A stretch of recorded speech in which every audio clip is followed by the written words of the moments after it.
Começa agora o BTcast. Teologia é nosso esporte. Muito bem. Começa mais um BTcast, de número 488. Eu sou o Rodrigo Bibo e hoje vamos falar sobre Rodrigo Santoro. Ai. Desculpa, gente. Aqui ele fez o Xerxes em 300 e é o Assuero da história de Esther. Foi mal. Santo Deus. E eu sou Alexandre Milhoranza e Esther, o livro onde Deus não é mencionado.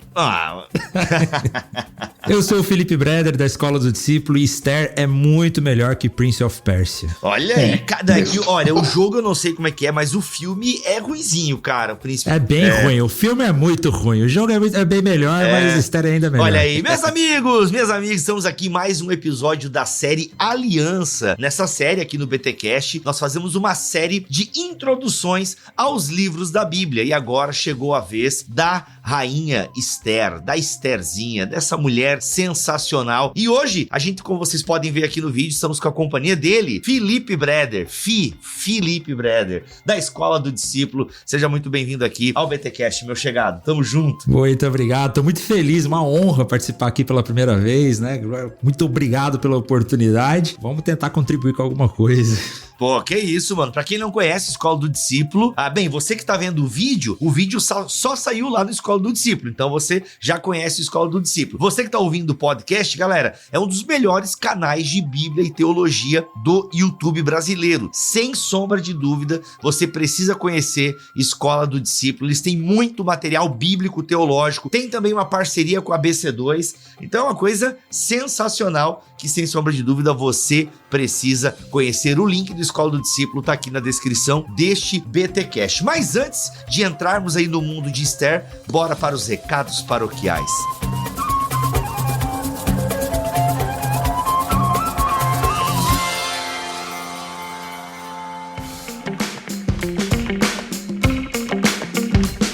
Os recados paroquiais dessa semana, galera, o ano tá começando e eu quero fazer alguns lembretes muito importantes aqui. Atenção, você, mantenedor desse ministério, saiba que você tem um grupo no Telegram, onde toda semana tem sorteio de livro. Sim, ser mantenedor do Bibotalk é ter sorteio de livro toda semana, poder fazer algumas perguntas, interagir com a gente lá no grupo e também ter aquele quentinho no coração, sabendo que você apoia esse ministério que está há mais de... quantos anos, gente? Meu Deus, 2011. Há mais de 12 anos na internet, produzindo conteúdo de qualidade, fazendo as pessoas pensarem fora da caixa, as pessoas terem esse gostinho pela teologia. Então igrejas foram transformadas, muitas vidas. Então ser mantenedor do Bibotalk principalmente é ter essa sensação: eu ajudo um ministério que faz a diferença para a igreja. Então você tem sorteio de livros, você tem BTcast especial, inclusive em fevereiro sai BTcast novo para os mantenedores, que é o BTcast M, e você pode ser o nosso mantenedor a partir de R$25. Sim, você pode nos ajudar a partir de R$25. Quer ser mantenedor? Manda um e-mail, contato@bibotalk.com, e vem fazer parte dessa comunidade que ajuda o BTcast e ajuda o Bibotalk a ir mais longe. Olha, você pode também nos ajudar comprando na Amazon pelo nosso link. Sim, já comprou material escolar, eu imagino, né? Mas vai comprar qualquer coisa? Acesse aí no seu navegador bibotalk.com/Amazon. Você vai entrar na Amazon via o nosso link e aí qualquer coisa que você comprar vai nos gerar uma comissão, e elas têm sido uma bênção para nós desde 2018. Bibo, eu já tenho um carrinho montado ali na Amazon. Se eu entrar pelo link e efetuar a compra daquilo que já está no meu carrinho, vocês recebem a comissão? Infelizmente não. Você teria que ter montado o carrinho a partir do nosso link. E ainda assim, montou o carrinho a partir do nosso link, ele expira em 70 dias, alguma coisa assim. O ideal é, preciso comprar alguma coisa, entra pelo link do Bibotalk. Mas eu não consigo decorar esse bibotalk.com/Amazon. Então entra aqui em bibotalk.com e clica no banner da Amazon que você é redirecionado via o nosso link, tá bom? Então compra na Amazon, compra pelo link do Bibotalk, isso nos ajuda demais.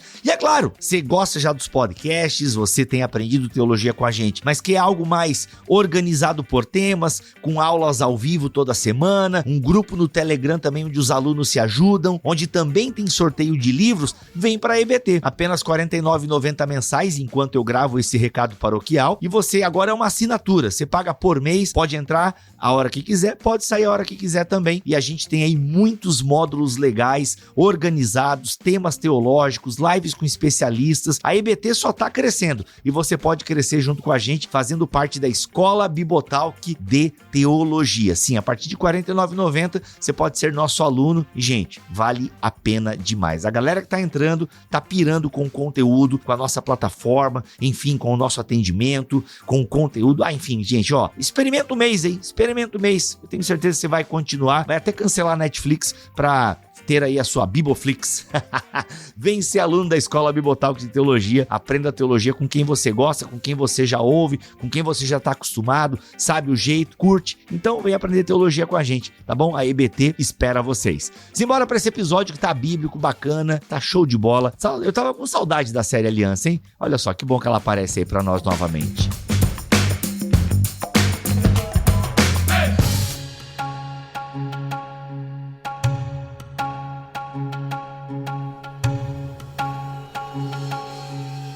Muito bem, meus amigos, como a gente sempre faz na série Aliança, o Milho já tá acostumado, eu gosto de introduzir o livro dentro do cânon, né? E dizer onde o livro está dentro do cânon bíblico. Nós temos aí o livro de Esther, onde ele está localizado, por favor, me ajudem, né? Eu estou aqui agora diante do livro de Esther, e dentro do panorama bíblico, da macro história, e até em termos canônicos, onde nós estamos, primeiro em termos canônicos, onde é que ele está no cânon e por que ele está ali, e depois em termos históricos, onde a gente começa a localizar o livro e a história de Esther. Por gentileza, meus convidados, ajude-nos a entender isso. Bom, o livro de Esther faz parte na Bíblia hebraica, né, dos escritos. E em termos históricos, a gente pode localizar ele facilmente no período persa. E aí, ao meu ver, um pouco antes até do período de Esdras e Neemias. Embora isso seja discutível, mas eu colocaria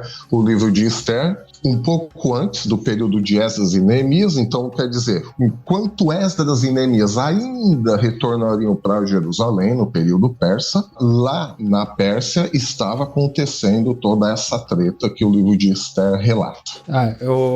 No nosso conhecido cânon cristão, né, tá ali nos livros históricos, eu até achei interessante o Miguel Lorenzo colocar o livro de Esther antes de Esther e Neemias, porque eu sempre aprendi que a história aconteceu depois de Neemias e Esdras, justamente que eles já tinham, o decreto de Ciro já tinha saído, eles já tinham retornado ali para Jerusalém, e Esther e Mardoqueu seria um remanescente que ainda vivia na Pérsia. Achei interessante essa visão de que a história aconteceu depois, ou melhor, antes, né, do retorno de Esdras e Neemias. Isso é discutível, tá? Mas eu gosto sempre de colocar outras visões também, porque é perfeitamente possível, né? Mas o fato é que na história realmente mostra ali o rei Xerxes, né, aquele que foi interpretado pelo Rodrigo Santoro na história dos 300. Então é bem legal a gente contextualizar essa história com esse conflito que a Pérsia vinha passando com os gregos, e eles estavam sofrendo esses problemas ali com a Grécia, não conseguiam avançar mais com seu império, e a história acontece justamente talvez nessa mesma época. E o rei Xerxes ali, o que nós temos no livro de Esther, é o mesmo representado por Zack Snyder naquela história dos 300. Exatamente. Eu não consigo imaginar a Esther namorando o Rodrigo Santoro, porque é claro que ali você tem toda uma caricatura do rei Xerxes como uma divindade, né? Ele se via como um deus e tal, e não faz muito sentido, mas o Rodrigo Santoro mandou bem, inclusive, a pensar que ele estava sempre contracenando com pano verde, né? Gente, segundo aqui o John Walton e o Andrew Hill, nesse livro aqui que o meu amigo Melhoranza vive indicando, Panorama do Antigo Testamento, da editora Vida, ele coloca Xerxes I, que é identificado como Assuero, de 486 a 465 a.C., aproximadamente. Aí eu não sei em que pé que isso fica Esdras e Neemias, né? Isso, se eu não me engano, Esdras e Neemias vem um pouquinho depois. Exatamente. É que realmente não dá para ter um consenso de quando essa história aconteceu, até mesmo da historicidade dela, porque não existe nenhum registro fora a Bíblia de Vasti, por exemplo, da própria Esther, ou de Mardoqueu, né? Inclusive até o nome Assuero Xerxes também é discutível. Exatamente, não dá pra saber, a esposa de Xerxes nessa época é um outro nome que eu me esqueci agora. Vasti, né? Na Bíblia é Vasti, mas nos registros históricos aí é um outro nome, é uma outra mulher. Até tentam fazer essa ligação dizendo que essa esposa de Xerxes é a mesma Vasti ou Vasti, né? É que a minha tia se chama Vasti. Vasti. Em termos históricos, realmente a gente não consegue localizar, assim. Essa associação, né, da rainha Vasti com o verdadeiro nome lá da rainha é difícil você fazer. O próprio Mardoqueu, Mordecai, enfim, o próprio Amã, se eu não me engano, também não tem, né, você não localiza ele e parece ser uma figura importante. Então você tem essas dificuldades históricas com o Esther. E aqui, deixo bem claro, a gente não tá dizendo que não aconteceu, tá, gente? Mas é que pode ter uma mistura, né? Até o John Walton coloca aqui que o gênero da Esther, não dá pra dizer que é só um gênero histórico, ele tem uma mistura de conto também, de história ficcional. É uma novela, diriam, né? É uma novela. Uma novela. O Schmidt, ele gosta desse gênero, né? Inclusive, a história de José também é o gênero novela. Isso, novela. Também exatamente. É o gênero novela. E, aliás, aqui sempre dá rebu quando a gente toca nesses assuntos, e é importante a gente esclarecer. Galera, o fato de nós estarmos dizendo que não é história no sentido como nós entendemos hoje, não, história é o que de fato aconteceu. Essa é uma leitura, às vezes até ignorante, no sentido de que ignora algumas coisas importantes do gênero literário. Você reconhecer um gênero literário como a ficção histórica, como novela, como parábola, como analogia, isso não diminui a inspiração e a inerrância do texto, gente. A gente precisa ter maturidade para lidar com esses gêneros antigos, né? A gente tem um episódio muito bom aqui em bibotalk.com, que é sobre Deus mandou matar, né, que a gente fala sobre o genocídio em Josué. Tá eu e o Igor só nesse episódio. E, cara, ali é sensacional, porque se nós não lermos o livro de Josué entendendo as hipérboles históricas do judeu, a gente vai ter sérios problemas. Se a gente for ler Josué com essa mentalidade positivista, não, história é aquilo que é fato, é aquilo que aconteceu, se não é como está registrado, então é mentira, aí a gente vai ter sérios problemas, tá? O próprio John Walton fala que os autores desses livros, eles não tinham a intenção de registrar, de reconstruir os acontecimentos históricos. Exato. Mas eles contavam a história com uma intenção, muitas vezes intenção teológica. Não sei se a intenção do autor era teológica, porque nós vamos ver essa questão de Deus nem aparecer, mas nós cremos sim que Deus está por trás de tudo isso. Mas é interessante dizer que parece que o autor, ele tem conhecimentos históricos muito grandes da corte, de como funcionava a Pérsia, dos acontecimentos ali de acesso aos documentos persas, mas talvez ele não tivesse interessado em reconstruir os fatos históricos e não dá para ter certeza se essa história aconteceu exatamente como está escrita ali. E não significa, como você disse, que não tenha acontecido. O próprio John Walton vai dizer, pelo jeito a gente estudou com a mesma fonte, né? Inclusive, isso gerou até um grande debate sobre a questão da canonização desse livro. Boa. O fato de Deus não ser mencionado, o fato de essas questões históricas e tudo mais, até o estilo literário do livro, né, que vai além de história propriamente dita, né, ser uma novela, um conto, gerou-se um grande debate sobre a canonização e o lugar desse livro na Bíblia hebraica. E atenção, hein? Quando a gente diz gerou um debate na canonização na Bíblia hebraica, nós não estamos falando de cristãos que aprovaram ou não. A gente está falando da própria comunidade judaica que, num determinado momento, promoveu um debate se esse livro foi ou não inspirado por Deus. Claro, hoje ele faz parte, então a gente sabe que a comunidade hebraica, em algum momento da história, sim, identificou a inspiração divina desse livro. A gente vê que Martinho Lutero até também teve problemas com esse livro, né? Igual ele teve com a carta de Tiago lá. Esse livro também ele não gostava, não curtiu muito falar muito do livro de Esther, não, porque Deus não aparecia nele. Não. Mas... E alguns... Olha, Cantares eu até entendo a dificuldade. Agora, Esther é uma história linda, bonita. Agora, nós Cantares, vemos... realmente eu quero estudar. Eu quero estudar ainda a canonização de Cantares. E dá pra ver Deus agindo na história de Esther ali de uma forma incrível. possível. Exato. Mas muitos dizem que esse livro acabou entrando pro cânon por ser uma justificativa para a festa de Purim. Exato. Que a gente vai mencionar depois, com a festa que é uma festa que é celebrada pelos judeus todos os anos e não é uma das festas bíblicas mencionadas lá em Êxodo, por exemplo, que Deus tinha ordenado. Qual a origem dessa festa? A origem está justamente no livro de Esther, por isso esse livro foi considerado como canônico, uma justificativa para que ele entrasse no cânon.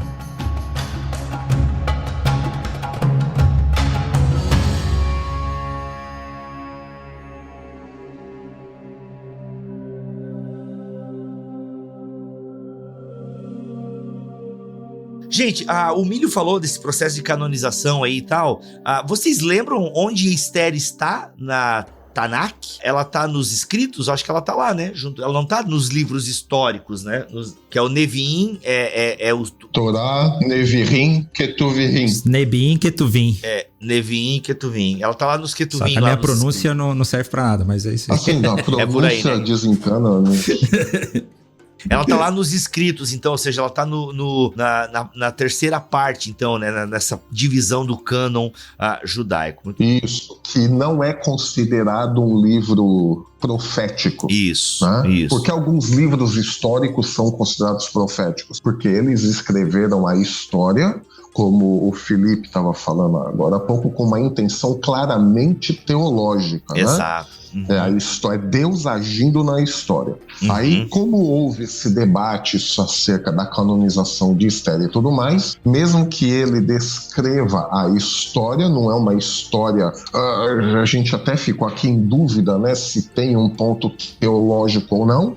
Eu ficaria com a própria opinião do Felipe também, que é para legitimar a festa do Purim, né? E por isso eu creio que Esther foi colocado na seção dos escritos, né? Não é considerado uma profecia. E detalhe, gente, quando a gente fala que profecia, não é adivinhar o futuro. Profecia no sentido bíblico é: você conhece a lei de Deus, você conhece o que está se passando no mundo, você faz uma boa interpretação do que está acontecendo no mundo e você dá a resposta ao povo de Deus com base na lei em relação ao que está acontecendo no mundo. Isso é profecia bíblica. Muito bom, muito bom. Vamos lá então, gente, caminhando, já demos essa introdução, já localizamos aí o livro de Esther dentro do cânon, dentro da história, então tá ali naquele período ali do cativeiro, cativeiro persa, depois o próprio John Walton coloca aqui também um pouquinho antes de Esdras e Neemias. Então qual é a história que nós temos no livro de Esther?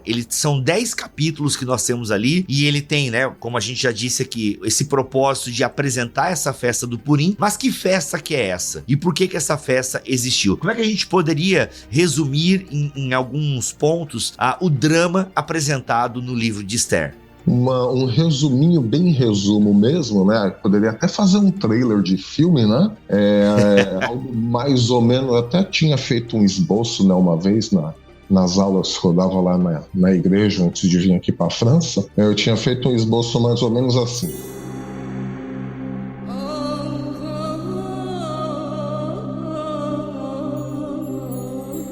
Esse livro retrata a história de uma jovem estrangeira, órfã, que se casa com o rei. Este rei é vítima da manipulação de todos e é sempre contrariado por sua rainha.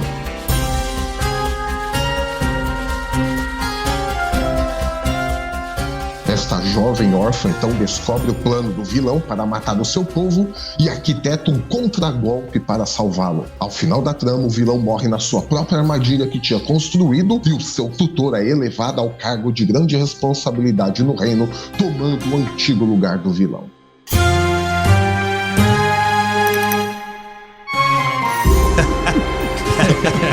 Ai, sensacional, sensacional. Felipe, os seus pitacos agora comentando este teaser trailer de Alexandre Melhoranza. Muito bom. Essa é a história, ele resumiu muito bem a história, é a história de um livramento do povo judeu de uma iminente destruição. E por isso esse livro, ele é considerado pelos próprios judeus e para nós cristãos também, uma mensagem de que Deus está na história, mesmo que em silêncio, mesmo que não se manifestando ou falando, Deus está conspirando, né, por trás da história, conduzindo todas as coincidências, entre aspas, que nós vemos que não são coincidências, mas esse livro foi utilizado por muitos judeus como um livro de esperança, parecido com Daniel. Nós vemos que é bem diferente de Daniel. Enquanto Daniel, nós temos lá Daniel e seus amigos que não se deixam influenciar pelos costumes da Babilônia. Esther é até um pouco diferente, ela se casa com um rei pagão, nós temos tudo isso ter acontecido, né? Mas é um livro que, inclusive, eu vi uma fonte, agora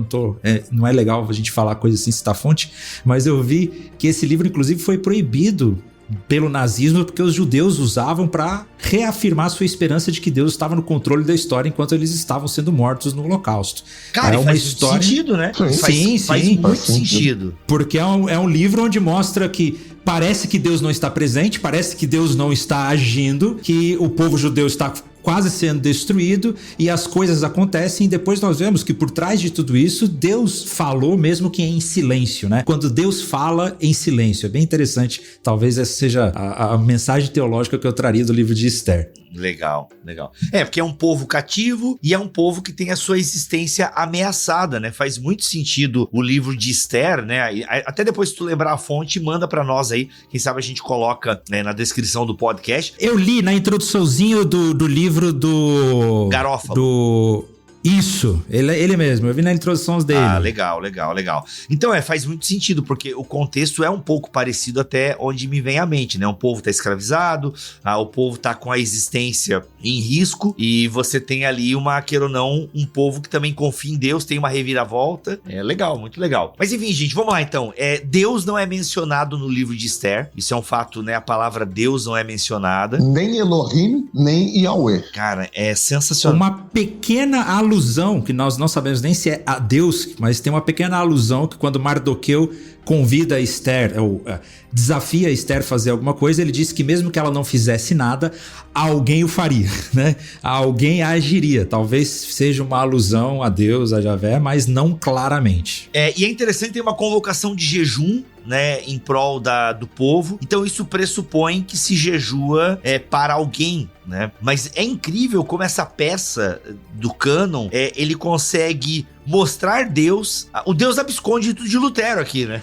O Deus escondido que tá agindo, mas sem dar as caras, porque tudo ali é uma série de coincidências, por assim dizer, né? Toda a trama que vai envolvendo Esther, enfim, alguns podem dizer que são meras coincidências, mas nós somos crentes, e até pelo fato do livro estar num cânon bíblico, nós entendemos que tudo é essa ação de Deus. A gente poderia entender que a maior lição de Esther seria: Deus está agindo mesmo quando nós não o vemos ou não o percebemos? Pode ser, mesmo porque, Bibo, isso já era uma tradição, eu arriscaria dizer, até do tempo de Isaías, né, 700 a.C., quando lá no capítulo 8 ele fala assim para o povo: mesmo que Deus esteja escondendo a sua face de Jacó, nós vamos continuar a crer nele, né? E até que ele dá aquele brado, né? Ao testemunho e à lei. Então, assim, é que Isaías, ao contrário, ele cita muito o nome de Yahweh, de Deus, enfim. Só que para o povo que estava vivendo ali,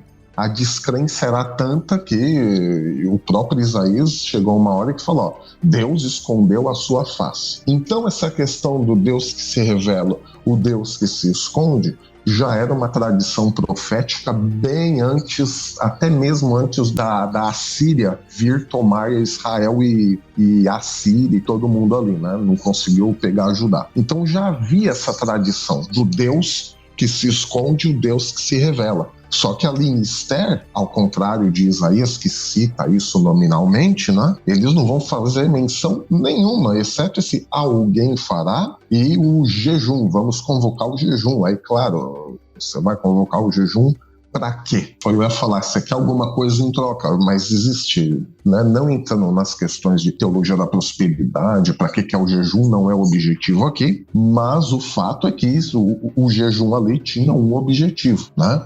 E tirar Deus disso como se Deus não existisse é forçar um pouco a barra, né? Então, assim, eles estão vendo estão retomando essa contradição do Deus que se revela e o Deus que se esconde. Inclusive, alguns comentaristas vão dizer que foi proposital do autor não citar Deus justamente para mostrar um Deus oculto ou trabalhando nos bastidores.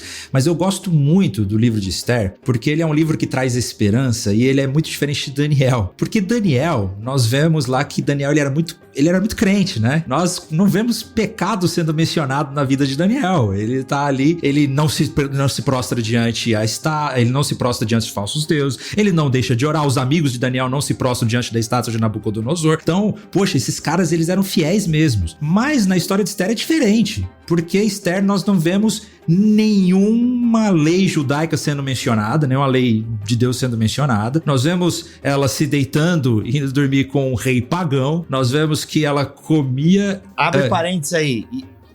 E outra, ela dá aquela valorizada, né? A gente tem ali uma sedução, entendeu? A gente tem... Exatamente. Inclusive, vale desmistificar um pouco, porque na EBD a gente aprende que foi um concurso de beleza, né? Tipo um Miss, alguma coisa que ela se inscreveu pra participar, mas não é muito bem isso não. O que aconteceu ali foi um decreto em que o rei sequestrou as jovens bonitas, virgens. Exato. É um sequestro. É um negócio assim, até difícil de ver, porque o rei manda pegar as virgens bonitas e trazer pra ele, pra que ele durma com todas elas e veja de qual ele gostou mais. E é isso que a gente vê na narrativa. Toda noite uma era escolhida pra se deitar com ele, até que chegou a vez de Esther. E Esther dorme com ele. Olha que estranho, né? Capricha.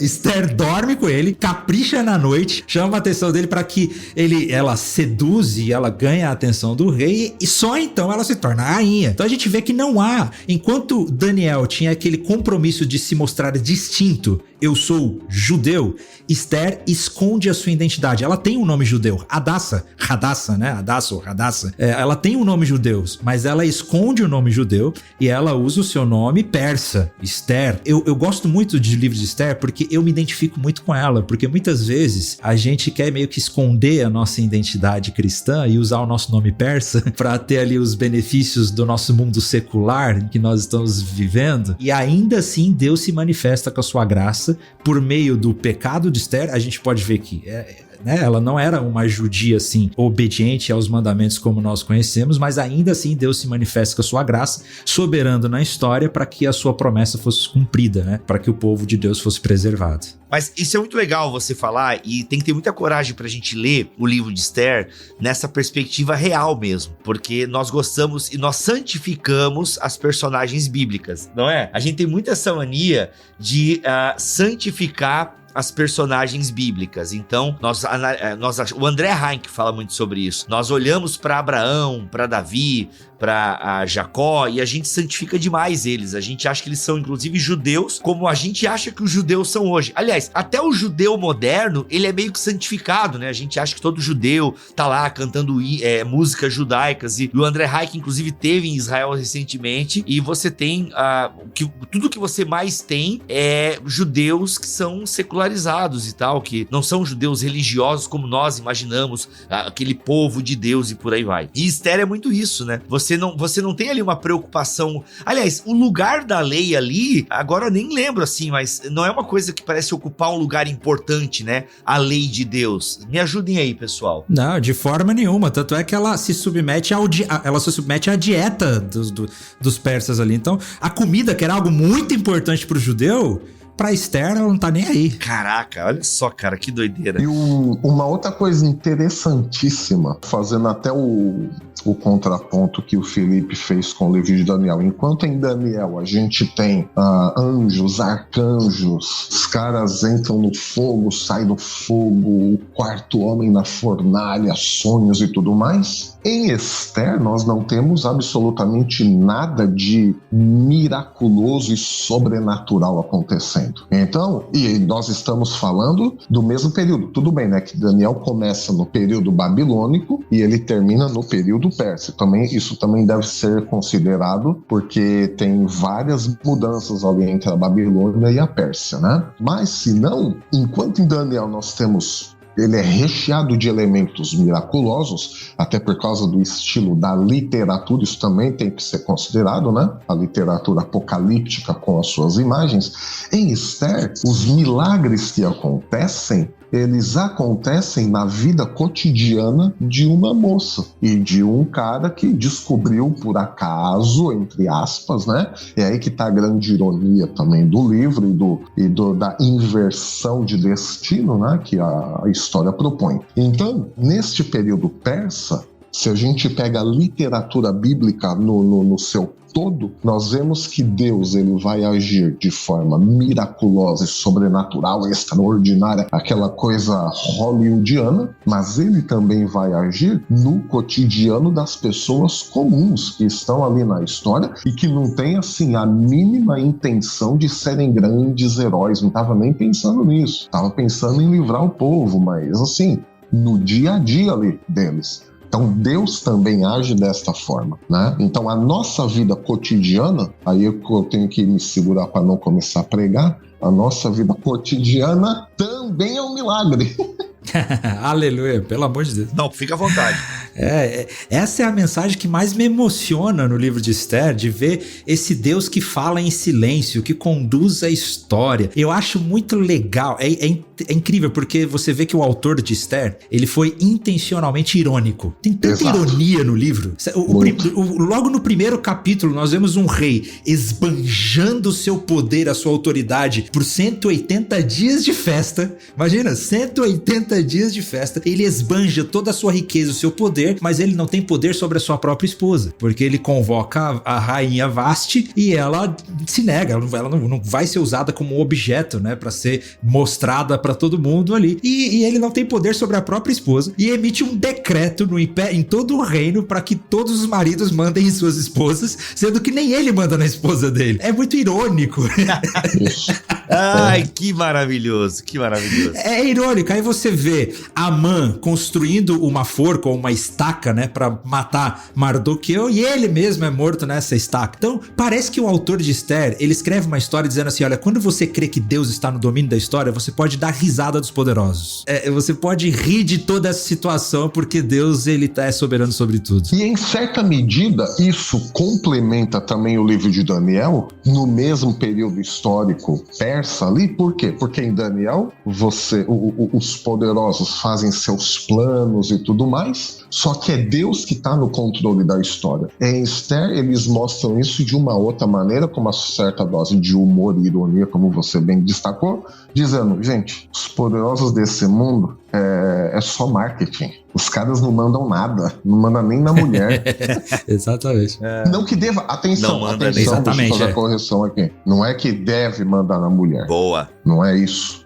A questão é que naquela época mostrava-se que o rei deveria mandar em todo mundo. E esperava-se isso do rei. E, ao contrário do que todos podiam imaginar, o cara que mandava em todos os reinos, ele não conseguia ter autoridade dentro da sua própria casa, mas de acordo com os padrões daquela época que se esperava de um rei. Então essa é a ironia. Senão vão dizer, não, é o machismo, e não tem a Bíblia.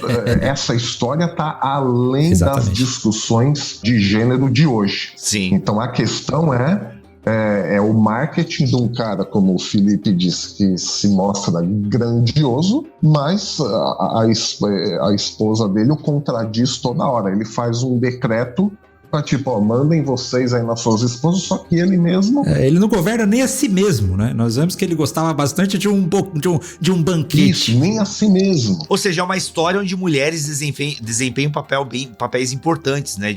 Até de manipulação. Acho que é um termo que dá pra gente utilizar. Exato. Aqui, né? Há uma manipulação. Ô, gente, me refresca a memória aqui. Esther, ela é colocada nesse plano que na verdade, é Mardoqueu ou Mordecai, eu nunca lembro direito. Mordecai, Mardoqueu, vai depender aí da sua tradução. Da tradução. Exato.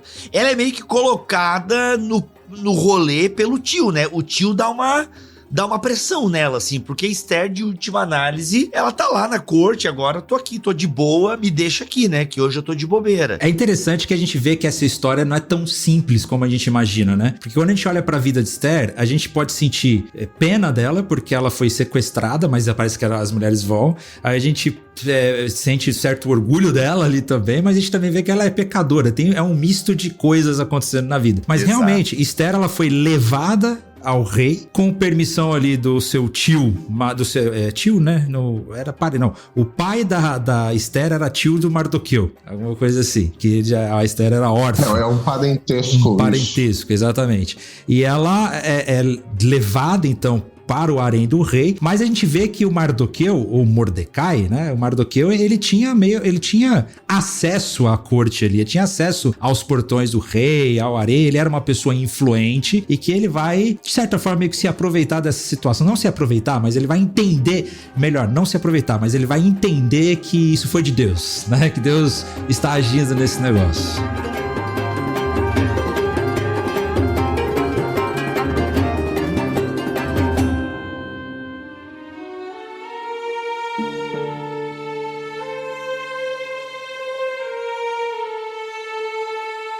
Então, além do teaser cinematográfico que a gente colocou aqui, né, e o resuminho básico da história, o livro de Esther, se a gente lê, e dá para ler ele numa sentada só, né? A gente pode estruturar ele da seguinte forma. Esther é feita rainha da Pérsia. Isso vai até o capítulo 2. Aí, a cena seguinte.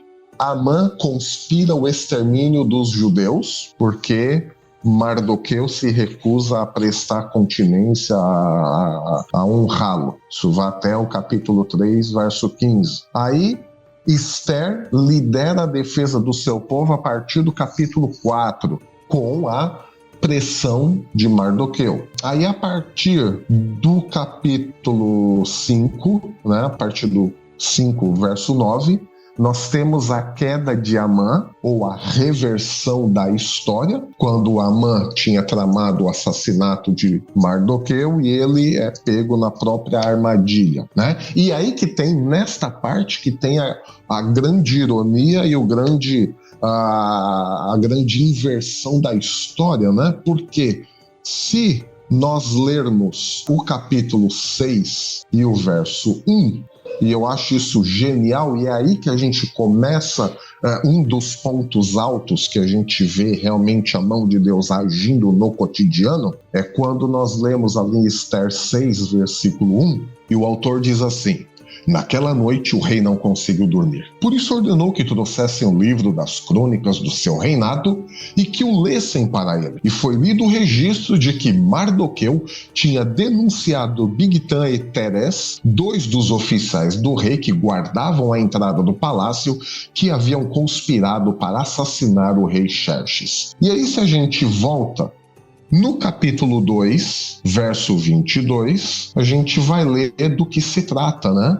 Esse famoso registro real. Mardoqueu, porém, descobriu o plano e contou à rainha Esther, que por sua vez passou a informação ao rei em nome de Mardoqueu. Depois de investigada a informação e descobrindo-se que era verdadeira, os dois funcionários foram enforcados e tudo isso foi escrito nos registros históricos na presença do rei. Então, a história da salvação, do livramento do povo de Judá no Império Persa, desse extermínio por Amã, começa quando o rei teve uma insônia. O rei não consegue dormir, aí ele pensa: caramba, não consigo dormir. Como não tinha sonífero na época, que literatura chata que ele tinha para fazer? Ler os registros reais. E, coincidentemente, ele pega o diário oficial da época e lê. Como assim? Mardoqueu, que livrou o meu império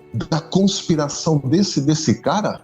Peraí, chama esse Mardoqueu. É tão irônico que ao mesmo tempo que ele tá lendo esse livro, o Amã tá entrando no pátio para pedir a morte do Mardoqueu. Voilà, exatamente. Então veja aí a inversão da história. O plot twist. É o plot twist isso aí, gente. Já que tá usando linguagem cinematográfica, é o plot twist. Aliás, eu sei que tem um filme de Esther, eu nunca assisti ele, eu não sei se ele é bom, não sei se alguém já assistiu aqui. Como é que é o nome? Entre os Reis, alguma coisa. É uma mulher abrindo a porta, assim. É uma imagem até bonita. Mas, cara, Esther tem trama palaciana, tem sexo, tem reviravolta, tem enforcamento. Velho, né? O plot twist, né? O Amã vai ser enforcado na própria forca que construiu pra Mordecai. Cara, tem... Mano, o que é Game of Thrones perante o Antigo Testamento, irmão? Cadê Mel Gibson? Cadê? Então isso tudo, essa inversão da história acontece justamente entre o capítulo 5 e o capítulo 7 e finalmente a partir do capítulo 8 para coroar, né, e chegar no ápice da história e da salvação. A partir do capítulo 8 até o capítulo 10, nós temos o triunfo dos judeus contra os seus inimigos, né? Então esse é mais ou menos o panorama capítulo a capítulo. E é interessante porque nós vemos que o livro de Esther, ele traz uma justificativa da festa do Purim, justamente porque Amã, ele decide aniquilar o povo judeu e ele lança a sorte com o Pur, né? O John Otto vai dizer que é justamente um cubo, um dado que foi lançado à sorte e foi escolhida a data que os judeus seriam aniquilados. E depois eles sofrem toda essa reviravolta, os judeus conseguem se libertar, eles ganham a permissão do rei de se defender, foi isso que aconteceu, né? Eles acabam matando todos os seus inimigos e por isso se celebra a festa do Purim, a festa que tem origem nesse nome da sorte, a celebração dessa libertação. E depois vão dizer que eles ficaram purim, né? Puxa, rapaz, que é isso, hein? Que é isso, Brasil? Que é isso, Brasil? Boa. Vou usar no púlpito. Pastor Batista, acho que cabe bem, né? Eu tô procurando aqui nesse clássico da literatura do Antigo Testamento, Aqueles da Bíblia, de André Heinck, onde está aqui o que ele comenta da Esther, né? Página 251. Ele começa 249, né? O Império Persa, e aqui ele vai ter todo esse contexto histórico também. Então, você quer um contexto histórico bem bacana do livro de Esther, tá aqui no Aqueles da Bíblia, de André Daniel Heinck. Não é o propósito do André Heinck neste livro fazer uma história assim detalhada e canônica, ainda que ele faça uma história bíblica de Israel, mas ele vai mais por períodos e tal. Então tá, gente, tá aqui, né? Fica essa dica aqui, a história do Antigo Testamento, ou melhor, uma história bíblica de Israel, é Aqueles da Bíblia, de André Daniel Heinck. Excelente material, junto com os outros da Bíblia, é algo sensacional. Excelente material.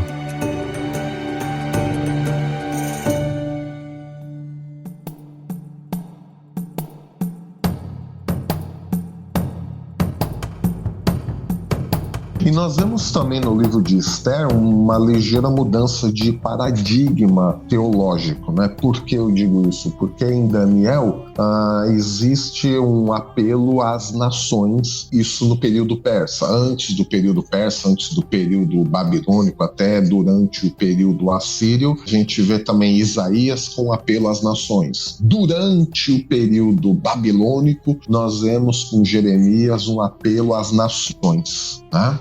Então, grande parte, se não todos os livros do Antigo Testamento, onde falamos da aliança, quando dizemos aliança no Antigo Testamento, a gente fala da relação do povo de Deus com Deus. Em Esther, nós não vemos esse apelo às nações. A mudança do paradigma teológico aí é pura e simplesmente o livramento do povo judeu que estava em perigo naquele momento. Em Daniel, não. Para só ficar no mesmo período histórico. Você tem a questão ali das nações. Até em Esdras e Neemias, o livro de Crônicas também, existe um certo apelo às nações. Mas em Esther não. Em Esther você não tem nada. É pura e simplesmente o livramento do povo judeu. Então isso também deve ser considerado, e é interessante notar isso também. Achei interessante, eu não tinha pensado nisso. Isso deve ter influenciado um pouco as tradições aí rabínicas, as tradições de interpretação judaicas, né? Como cristãos, hoje nós entendemos como uma peça, o livro de Esther, como uma parte essencial de Deus cuidando e conduzindo o seu povo para que o Messias viesse, para que se os judeus fossem aniquilados, Jesus não viria. Então Deus preserva o seu povo justamente para a vinda do Messias. Então nós vemos Esther como parte dessa grande história de Deus. Sensacional. Cara, e é interessante, até pegando um pouquinho carona no que o Milho acabou de falar, que o livro de Esther, ele a gente sabe que Deus tá ali e isso é a conexão com o resto da grande história. Mas em última análise, ele é um livro que parece que não tem muita referência a outros livros, né? Outros livros não referenciam Esther. Eu tô falando alguma besteira? Me ajudem aqui, galera. Ele parece um livro meio desconectado do cânon mesmo, assim, tipo... Parece. Parece. Tem algumas conexões. Nós vemos, por exemplo, a genealogia de Mardoqueu ali, que coloca ele, né, na descendência ali do rei Saul, por exemplo. Olha aí. Ele tem a sua árvore genealógica, então conecta com a história de Abraão, com a história do passado, tá conectado. Nós vemos que os judeus ali estão conectados, mas a história em si realmente parece um pouco desconectada daquela grande história que nós conhecemos, né? Sim, é interessante que o fato de Deus não aparecer no livro de Esther é um fato que é interessante, porque na Bíblia grega, na tradução em grega, Septuaginta, na tradução em grega tem cerca de 100 versículos a mais no livro de Esther. Foram acrescentados aí posteriormente, talvez para colocar Deus no meio, né? Vamos conectar esse livro aqui, Caraca. Porque o fato de não ter Deus na história parece meio estranho. E, se eu não me engano, o livro de Esther também não é citado no Novo Testamento, nem citação, nem alusão. É muito louco, assim. Claro que essa questão da genealogia é muito importante, né? A gente sabe, quem é ouvinte do Bibotalk sempre vai ouvir o Milho falar da importância de genealogia, de crônicas e tal, que é aquele bando de nome. Mas se tem genealogia, é uma conexão com a história, né? Porque você tem o quê? O chamado de Abraão, que fala de um povo que vai abençoar, né? Que a partir desse povo, todas as nações... Tem uma outra... Desculpa, Bíblia, eu lembrei que tem uma outra referência aqui que dá pra gente conectar o livro de Esther com a história, porque Amã, ele não é persa. Amã, ele é descendente, eu esqueci agora o povo dele, mas ele é descendente ali da região de Canaã. Ele foi um dos inimigos do povo histórico de Deus. Então, esse provavelmente foi o motivo de Mardoqueu não ter se curvado diante dele. Opa, peraí, você é nosso inimigo histórico, desde a época lá do reino de Israel. Então tem essa conexão aí. Tem essa conexão, legal. Conexões tem, né? Conexões tem. E talvez até vários outros livros da Bíblia, mas em Esther isso é muito evidente, né? Até pela ausência. Cara, quem escreveu o livro de Esther, que nós não sabemos quem foi, simplesmente é um ótimo contador de história. Ele criou uma narrativa cheia de tramas, intrigas, reviravoltas, plot twist, celebração. É realmente uma história sensacional, sensacional. É muito bem escrito, tanto é que a estrutura de quiasmo, não sei se o pessoal sabe, né? Explica. Não sei nem como explicar o quiasmo aqui. Então, o Miguel pode explicar melhor aí como explicar, porque começa com um banquete, termina com um banquete. Tem, você vê o central ali, o central é Mardoqueu sendo honrado no cavalo do rei. É a formação literária em espelho, né? Então você tem banquete... explica melhor aí pro pessoal.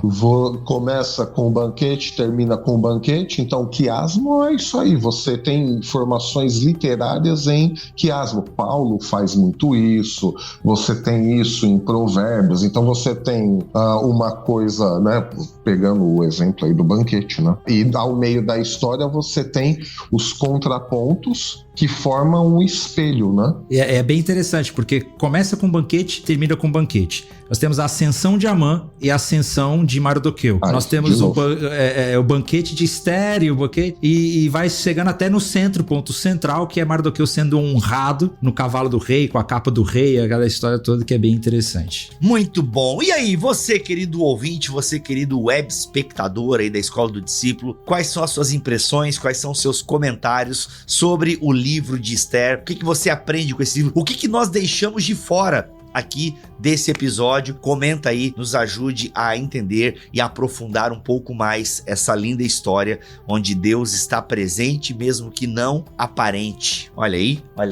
Felipe, obrigado pela tua presença aqui neste BTcast. Muito obrigado por levar também o BTcast aí para o canal da Escola do Discípulo. Eu que agradeço, uma honra aí. Se eu posso deixar uma mensagem final aí do livro de Esther, é justamente essa de que nessa loucura que a gente está vivendo hoje no nosso Brasil, e que parece que Deus não está fazendo milagre nenhum, que Deus não está agindo na história, nós lemos o livro de Esther e a gente pode ter a plena certeza de que Deus está agindo na história, no nosso dia a dia, com as nossas decisões, no meio dos nossos hábitos, né? Deus continua falando, mesmo que pareça que está em silêncio. Muito bom. Alexandre Melhoranza, sempre bom tê-lo de volta aqui na casa, autor do livro Deus não é seu ídolo. Deus não é seu... Gente, não transforme Deus em seu ídolo. Eu já tô com a tese, mas o título é Deus não é o seu ídolo, viu? A tese eu lembro, que é o mais importante.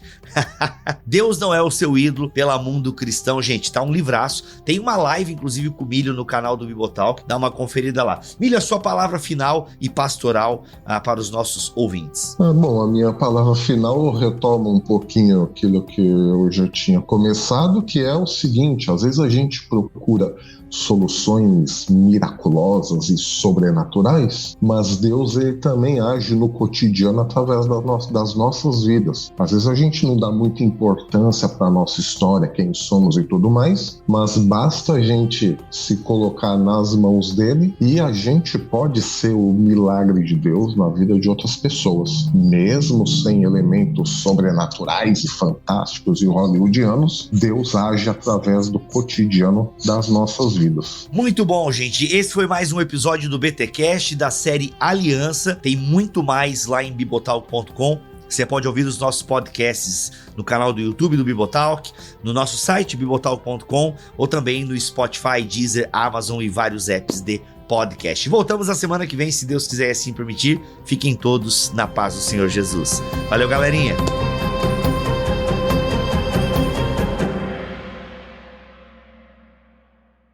Este podcast foi editado por Tuller Bibotalk Produções.